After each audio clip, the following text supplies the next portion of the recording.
spero che questa cosa, che sembra essere ridicola e tutta italiana, si risolva nel giro di poche ore, perché obiettivamente mi sto arrabbiando.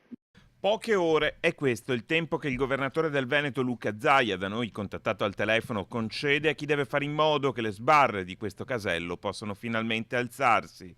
Il privato si deve consegnare tutta l'opera entro dicembre 2020. L'opera attualmente è già realizzata per il 56%, per fine 2019 sarà realizzata al 75-80%. Ovvio è che nel contratto c'è scritto che se ci sono degli stralci funzionali, d'accordo con il concessionario, cioè con il privato che c'è lì, si possono aprire. Ovviamente questo è il primo stralcio funzionale, immagino abbia i problemi della prima apertura e poi faremo in modo che tutti gli altri arrivino più velocemente.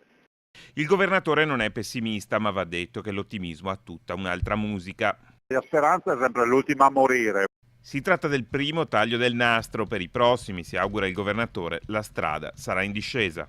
Questo primo tratto funzionale si può aprire già da qualche mese e ovviamente è prerogativa del concessionario dell'azienda che ha vinto l'appalto, che realizza l'opera e poi la andrà a gestire, e farlo con velocità. Oggi dobbiamo dire ai cittadini che questa velocità non c'è, perché i software, quindi i programmi informatici, non dialogano con quelli di iSCAT.